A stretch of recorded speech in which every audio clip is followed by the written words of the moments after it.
आज ओडिशा प्रदेश कांग्रेस कमिटी सभापति सम्माननीय भक्तचरण दास निर्देश अनुजाई राज्य रे जो धान किणा समस्या उपजी से संपर्क रे एक सांबादिक सम्मेलन आह्वान करा जायछि। मु तीनोटी कथा कहबाक चाहे। राज्य सरकार कहिथिले शासन को आसिबा परे व्यवस्थित ढंगरे सशक्त मंडी जरिया चाषी ठारू सबु बड़का धान किणिबे। धान किणिबा कथा नवेम्बर 1 नवेम्बर 28 तारिख रे नड़िया पिटा हला। एपर्यंत नड़िया पिटा सरी नाही। चाषी पंजीकरण करथिले 19,67,000 धान बिकिबे। भल धान होईची किंतु राज्य सरकार वर्तमान सुधा 11.5 लाख चाषी ठारू जो माने पंजीकृत करिसेंती परिसंख्यान दउछंती तांको ठारू धान किणा जाईछि। ओडिशार चाषी संख्या केते, उत्पादन होईछि केते, सरकार कहिथिले कोन, करूछंती कोन। 1418 टी मिलर, 2.5 कोटी हेले चाषी। चाषी स्वार्थ आग ना मिलर स्वार्थ आग ना कलेक्टर एवं तांको चमचा स्वार्थ आग, दलीय कर्मी स्वार्थ आग। आज सारा राज्य रे 4टी दाबी नहीं जो मिलर माने अड़ी बसी धान आउ किणवेनी तांको दाबी आग पूरण हो। किंतु आम दाबी जी अन्नदाता जी हेले कृषक अन्नदाता धान हला जहाँ को अन्न। आज ये अवस्था कौन पाई? ये अवस्था उपरे सरकार आदौ संवेदनशील नुहंती।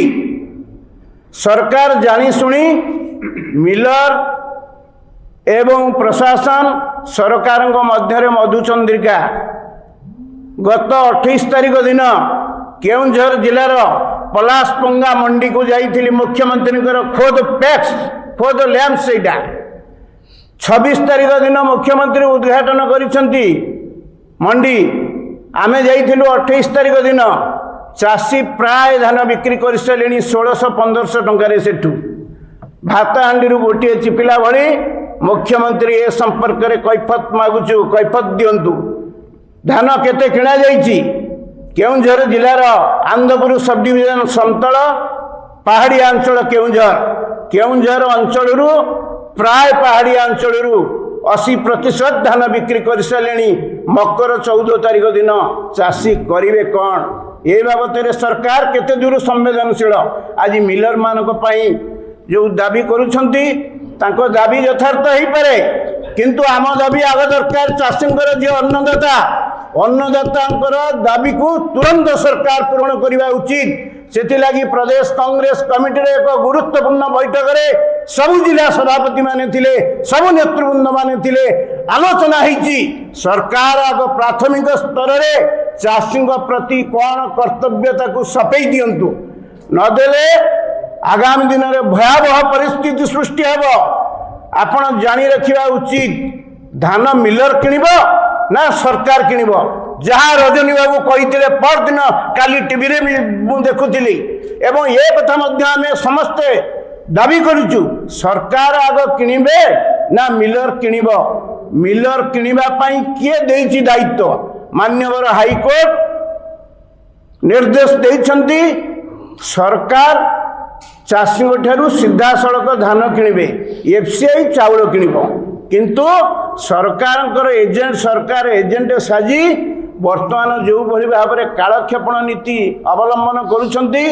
लक्ष्मी को कृपारू धान ए वर्ष अधिक होईची, किंतु धान किणवा आमे जेतिकी बड़का धान चाषी रखिबा कथा रखिबा परे पाखापाखि 1,40,42 लाख मेट्रिक टन धान अधिक होची।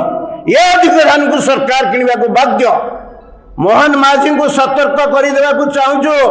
कांग्रेस दल जो दल चाषी स्वार्थ बारंबार लड़ाई करी, जो दल आज 20 लाख परिवार को ओमफेड जरिया दुग्ध उत्पादन करी परिवार परिपोषण कर पारिछि सूताकल ठारू चीनी कल पर्यंत आज तमे 1.5 वर्ष पाखापाखि हो गला करुच कौन धान मुठाए चाषी किणी पारुना एवं प्रत्येक सोसाइटी प्रत्येक लैंड्स रे चाषी जो भली दयनीय अवस्था रे मंडी रे शीत काकरे पड़ी से कथा कहले न सरे आमे 3टी कथा दाबी करुचु आम दलर वरिष्ठ नेता सालुजा बाबू एवं देवाशीष बाबू कही सारे मु कहवाक चाहे 3टी दाबी हाईकोर्ट निर्देश अनुजाई आसंता काली ठारू सबु चाषींकर बलका धान सरकार सीधा सड़क किणतु।